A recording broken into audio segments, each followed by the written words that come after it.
அனௌன்சியேஷன் of the Lord, அதாவது கிறிஸ்து பிறப்பின் அறிவிப்பு திருவிழா.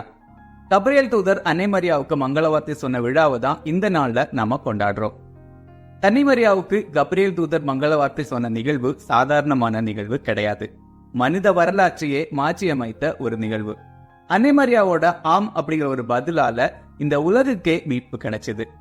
கபிரியேல் தூதர் அன்னை மரியாவை பார்த்து அருள்மிகு பெற்றவளே வாழ்க அப்படின்னு சொன்னதும் அன்னை மரியாள் கலக்கம் அடைகிறாங்க.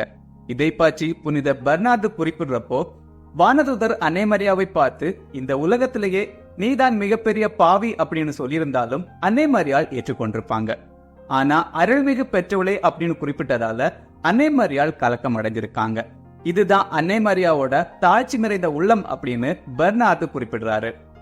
வானதுதர் தொடர்ந்து, நீ கருவுற்று ஒரு மகனை பெற்றெடுப்பாய், அவருக்கு இயேசு என பெயரிடு, அவர் பெரியவராயிருப்பார், உன்னத கடவுளின் மகன் எனப்படுவார் அப்படின்னு இயேசு கிறிஸ்துவை பற்றி விவரிக்கிறாரு. இதுக்கு அன்னை மரியாள் ஆச்சரியத்தோடு, இது எப்படி நிகழும், நான் கன்னி ஆயிற்றே அப்படின்னு கேக்குறாங்க. அதுக்கு காரணம், விவிலியத்துல ரொம்பவே வயசானவங்க கருவுற்று குழந்தையை பெற்றெடுத்த நிகழ்வுகள் நடந்திருக்கு. ஆனா ஒரு கன்னி கருவுற்று குழந்தையை பெற்றெடுக்கிற நிகழ்வு அதுதான் முதல் தடவை. அதனாலதான் அன்னை மரியாள் ஆச்சரியத்தோடு கேக்குறாங்க. இது தெரிஞ்சுக்கிட்ட வானதூதர், உன்னத கடவுளின் வல்லமை உன்மேல் நிழலிடும், உன்னிடம் பிறக்கும் குழந்தை தூயது, அக்குழந்தை இறைமகன் அப்படின்னு பதிலளிக்கிறாரு. அன்னை மரியாவும் அதை ஏற்றுக்கொண்டு, நான் ஆண்டவரின் அடிமை அப்படின்னு பதில் சொல்றாங்க.